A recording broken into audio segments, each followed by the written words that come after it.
এই আসিয়া ইস্যু আমরা ভুলে যাব, বেশি দিন সময় লাগবে না, 1 মাস 2 মাস হাইয়েস্ট 3 মাস। এর আগেও বহু ইস্যু আমরা এসেছে ভুলে গেছি, একটার পর একটা এসেছে, একটার পর একটা ভুলে গেছি আমরা, এবং যাবো ভবিষ্যতে। লিখে নেন আপনারা, এই বাচ্চার কথা কেউ মনে রাখবে না, এই বাচ্চাটার কথা কেউ মনে রাখবে না। 3 মাস পরে, 6 মাস পরে, 1 বছর পরে আরো নতুন ইস্যু আসবে, আরো নতুন পাপ হবে, আরো বড় বড় ঘটনা ঘটবে। এরপরে মানুষ এই বাচ্চাটাকে ভুলে যাবে। এই বাচ্চাটা কি তার মৃত্যু যন্ত্রণা ভুলতে পারবে? তার সম্মানহানি ভুলতে পারবে? তার পিতামাতাকে ভুলতে পারবে? এখন প্রশ্ন হচ্ছে, তার পিতাকেও যদি আমরা জিজ্ঞাসা করি, ইসলামে রেপের শাস্তি হচ্ছে মৃত্যুদণ্ড, আর ব্যভিচারের শাস্তি হচ্ছে অর্ধেক কোমর পর্যন্ত পুঁতে পাথর নিক্ষেপ করে করা, এবং বিবাহিত ব্যক্তি হলে এই শাস্তি, অবিবাহিত হলে 100 বেত্রাঘাত, 1 বছরের নির্বাসন এবং সমাজ থেকে বয়কট করা, আর ধর্ষণ হলে সরাসরি মৃত্যুদণ্ড।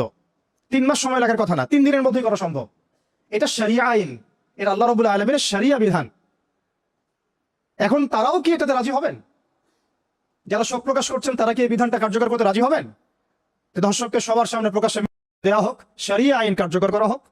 রাজি হবেন না, কারণ আপনারা বলবেন এটা করতে গেলে বাংলাদেশ নাকি মৌলবাদী রাষ্ট্র হয়ে যাবে।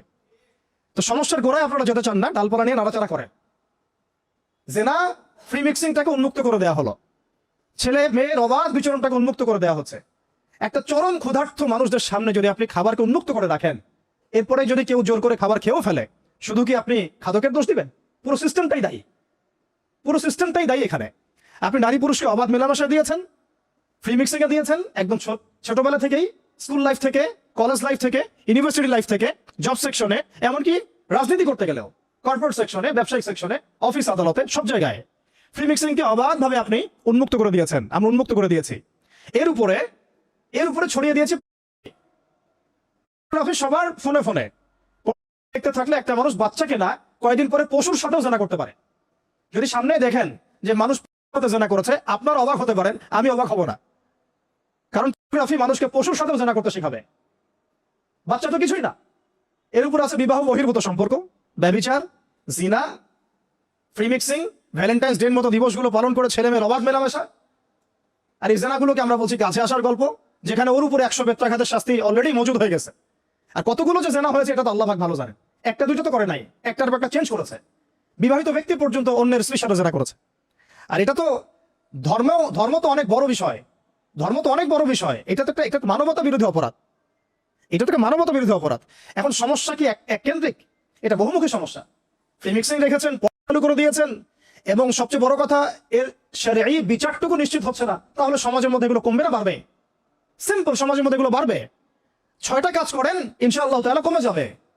প্রথমত শরঈ পর্দা নিশ্চিত করেন, দ্বিতীয়ত ফ্রি মিক্সিং বন্ধ করে দেন, তৃতীয়ত আপনারা জেনার শাস্তি চালু করেন, চতুর্থত তা বন্ধ করেন, পঞ্চমত ব্যভিচারের যে রজম শাস্তি চালু করেন, শরঈ বিধান চালু করেন, সাইটগুলোকে বন্ধ করে দেন, এবং সমাজে তাকওয়া নৈতিকতা শিক্ষাটাকে বাড়িয়ে দেন। দেখেন সমাজে জেনা কমে না বাড়ে।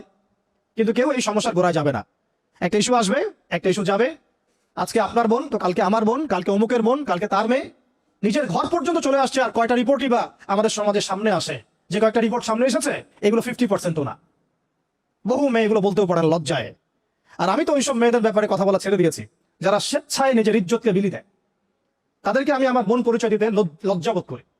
সমাজ থেকে গায়রত, ব্যক্তিত্ব, পর্দা, শালীনতা, হিজাব এগুলো উঠিয়ে দেওয়া হয়েছে।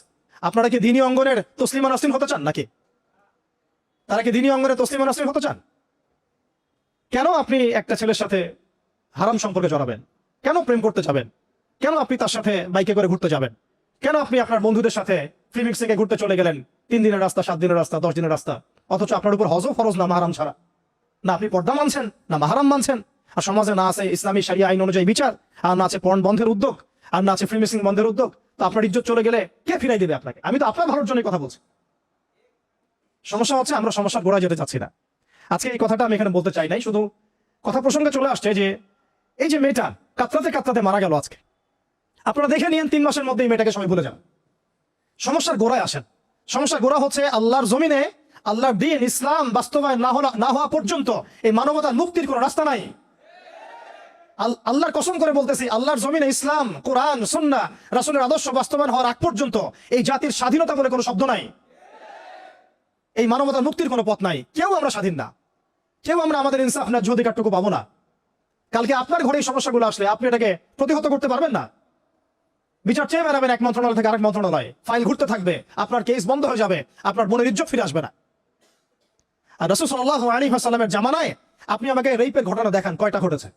সাহাবীদের জামানায় রেপের ঘটনা দেখান কয়টা ঘটেছে? জেনার ঘটনা দেখান না কয়টা ঘটেছে?